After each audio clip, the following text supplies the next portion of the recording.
नमस्कार। तो स्वागत है आपका एमएस क्लासेज में एक बार फिर नए लेक्चर में और नए अंदाज में। तो अगर हम बात करें बायोलॉजी के जो कक्षा 10 का जो सब्जेक्ट है, विषय है, वह जो चैप्टर का नाम है जैव प्रक्रम। तो चैप्टर हम लोग का लाइव प्रोसेस चल रहा था, जैव प्रक्रम।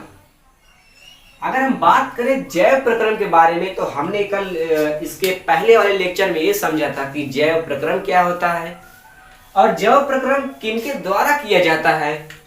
और हमने बात किया था उपापचयी क्रियाओं में उपचयी क्रियाएं और अपचयी क्रियाएं। और आपको बता दें, यदि आपने पहला लेक्चर नहीं अटेंड किया है तो प्लीज आप पहले लेक्चर को देखे बिना दूसरे लेक्चर में प्रवेश ना करें, क्योंकि आपको अगर पहले लेक्चर आपने नहीं देखा है तो दूसरे लेक्चर में आपको बहुत कम समझ में आएगा। हम लोगों ने उपापचयी क्रियाओं और उपचयी क्रियाओं के बारे में बात कर चुका था, ट्रिक भी समझा था कि कैसे होती है, उपापचयी क्रिया क्या होती है, उपचयी क्रिया क्या होती है। तो आज हम बात करेंगे अपचयी क्रियाओं की। तो यदि आपको पसंद आएगा वीडियो तो आप अपना राय जरूर देना। तो हम शुरू करते हैं अपचयी क्रियाएं। अपचयी क्रियाएं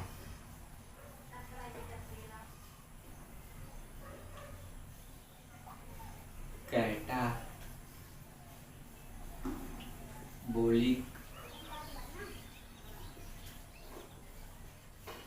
रिएक्शन। यदि हम बात करें अपचयी क्रियाओं की तो इसमें जो उपचयी क्रिया, पहले मैं आप लोगों को थोड़ा सा बता देता हूं। उपचयी क्रियाएं वे क्रियाएं होते हैं जिसमें सरल कार्बनिक पदार्थों से जटिल कार्बनिक पदार्थ का बनना, जो कि प्रकाश संश्लेषण इसके अंतर्गत इसका उदाहरण था। और जो अगला है अपचयी क्रियाएं। अपचयी क्रियाएं आप लोगों ने सुना ही होगा, अगर नहीं सुना है तो आप लोग ध्यान से सुने। इसमें जटिल कार्बनिक पदार्थों से सरल कार्बनिक पदार्थों का निर्माण ही अपचयी क्रिया कहलाता है। इसमें जटिल कार्बनिक पदार्थों से सरल कार्बनिक पदार्थों का जो निर्माण होता है वही आपका अपचयी क्रिया कहलाता है। अगर हम बात करें कि जटिल कार्बनिक पदार्थ से सरल कार्बनिक पदार्थ, सरल कार्बनिक पदार्थ से जटिल कार्बनिक पदार्थ, यह प्रोसेस क्यों होता है। अगर हम आपसे कह दें कि हम आपको कह दें कि आप 10 चैप्टर एक ही दिन में पढ़ डालिए। अगर हम आपको कहें कि आप 10 चैप्टर एक ही दिन में पढ़ डालिए या 10 लेक्चर एक ही दिन में पढ़ डालिए, तो आपको वो जटिल सी लगेगी कि 10 लेक्चर एक दिन में पढ़ना समझना या मुश्किल हो सकता है। वैसे शरीर में जो विभिन्न क्रियाएं होती हैं, जटिल कार्बनिक पदार्थों से सरल कार्बनिक पदार्थों का निर्माण, सरल कार्बनिक पदार्थों से जटिल कार्बनिक पदार्थों का निर्माण, यह हमारे शरीर के अंतर्गत होता रहता है, जो हम लोग बायोलॉजी के अंतर्गत इसका अध्ययन करते हैं। इसमें है कि जटिल कार्बनिक पदार्थों से सरल कार्बनिक पदार्थों का निर्माण ही अपचयी क्रिया कहलाता है। जैसे हमारे शरीर में पहले जब हम भोजन करते हैं तो ग्लूकोज जो होता है, वो तमाम प्रकार की क्रिया होती है जो हम पाचन में पढ़ेंगे कि कैसे क्रियाएं होती हैं। तो जो ग्लूकोज है हमारा जो टूटता है एटीपी और एडीपी में, तो ग्लूकोज हमारा जटिल कार्बनिक पदार्थ हो गया और यह टूटता है एटीपी और एडीपी में। जो माइटोकॉन्ड्रिया में यह प्रोसेस होता है हम लोग पढ़ेंगे। तो अपचयी क्रिया में वह होता है कि जिसमें जटिल कार्बनिक पदार्थों से कार्बनिक पदार्थों से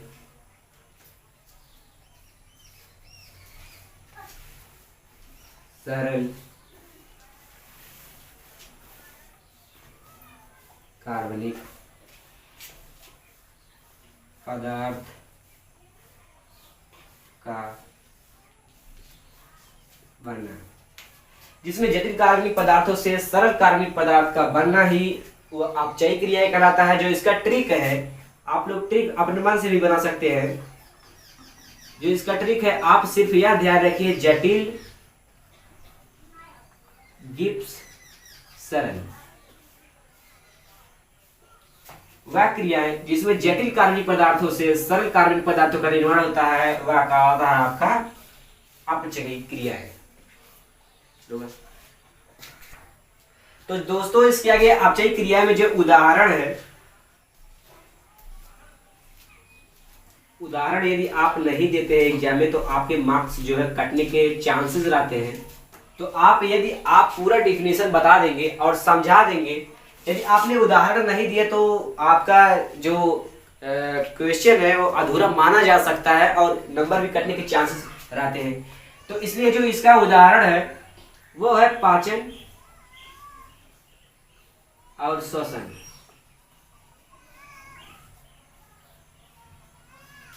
इसमें पाचन है और श्वसन है। अब पाचन में आप लोग कह सकते हैं पाचन कैसे हो सकता है। आचय क्रिया के अंतर्गत हम पाचन को रख रहे हैं। तो हम आपको बता दें कि इसमें जटिल कार्बनिक पदार्थों से सरल कार्बनिक पदार्थों का,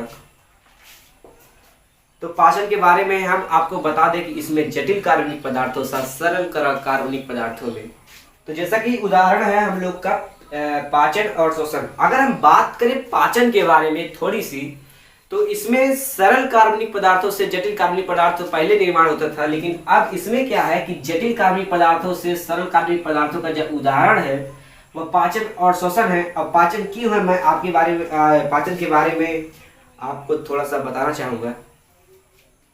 मैं पाचन के बारे में आपको थोड़ा सा बताना चाहूंगा कि पाचन में जो हम जब भोजन करते हैं तो भोजन हमारे अंदर जाता है और उसका जो विखंडन है वो हमारे मुख से ही इसका पाचन शुरू हो जाता है।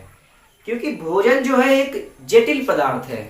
अगर जटिल पदार्थ को सरल पदार्थ में तोड़ेंगे नहीं तो कैसे हमारे शरीर का जो विकास है वो अंदर आंतरिक क्रिया कैसे कार्य करेंगे यदि उसे सरल कार्बनिक पदार्थ नहीं मिला तो जो पाचन की क्रिया होती है वो हमारे मुख से ही शुरू हो जाती है और हमारे छोटी आंत और बड़ी आंत तक भी पाचन का जो सिलसिला प्रक्रिया रहता है वो जारी रहता है। तो पाचन में जैसे हम लोगों के पाचन में जो है वो ऊर्जा जो पाचन से निर्मुक्त ऊर्जा होती है वो जैसे माइटोकॉन्ड्रिया में जाकर उसका जो एटीपी एडीपी का निर्माण होता है, वैसे पाचन का जो जटिल संरचना है वो हम जो जटिल इसका प्रक्रिया है वो आगे के लेक्चर में हम लोग डिफाइन करेंगे इसको। तो पाचन इस टॉपिक का लेक्चर नहीं, बस आपको इतना ध्यान रखना है कि अगर हम अपचयी क्रिया की बात करें तो इसमें पाचन श्वसन इसका उदाहरण है और इसका जो डिफिनीशन है जटिल कार्बनिक पदार्थों से सरल कार्बनिक पदार्थ का निर्माण होना और जो इसका ट्रिक है जटिल से सरल। तो जैसा कि हम आपको बताए थे इसके पहले लेक्चर के बारे में, जो बायोलॉजी के पहले लेक्चर गया था तो उसमें उपचयी क्रिया के बारे में भी हमने ट्रिक दिया था। यदि आप पहले लेक्चर अटेंड किए हैं तो आपको समझ में आएगा और अपचयी क्रिया के बारे में हम लोग डिफाइन कर चुके। तो दोस्तों हमने आपको उपचयी क्रियाएं और अपचयी क्रिया के बारे में जो बात है वो कर चुके हैं।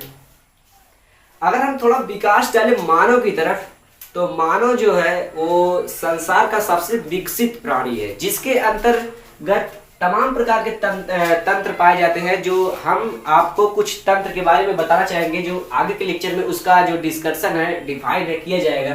तो हम बता देते हैं कि मानव के विकसित होने में कौन कौन सी तंत्रिकाएं जो है वह अपना कार्य कर रही है। तो उसके बारे में हम आगे के लेक्चर में डिफाइन करेंगे कि कैसे कार्य करते हैं तंत्रिकाएं। और आप जो हम लोग का जो प्रयास है एमएस क्लासेस के द्वारा जो प्रयास है वह बोर्ड एग्जाम से पहले इस सिलेबस को कंप्लीट कराना प्लस बोर्ड एग्जाम में मैराथन क्लासेज लाना, जिससे बच्चों को सुविधा हो सके अपने टॉपिक को समझने में। एक बार जब रिवाइज हो जाएगा तो कोई दिक्कत नहीं रहेगी, आप लोग आसानी से अपना एग्जाम को क्वालिफाई कर जाएंगे। तो जैसे जो मानव विकसित प्राणी है, विकास की दृष्टि से यह ज्ञात हुआ है कि मानव के अंदर पाचन तंत्र,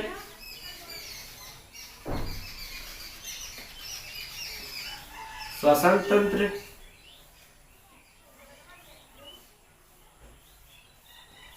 परिवहन तंत्र,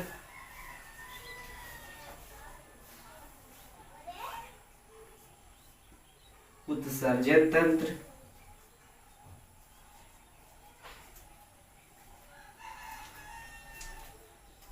इत्यादि। आप लोग इसके बारे में टेंशन बिल्कुल ना ले, तनाव बिल्कुल ना ले। ये आने वाले लेक्चर में ये जो टॉपिक है आपको डिफाइन करा दिए जाएंगे सरल से सरल भाषा में और आपको समझ में भी आएगा। मुझे आशा है कि मेरे द्वारा जो लेक्चर दिया जा रहा है आपको कुछ न कुछ तो समझ में जरूर आया होगा। तो दोस्तों इसी के साथ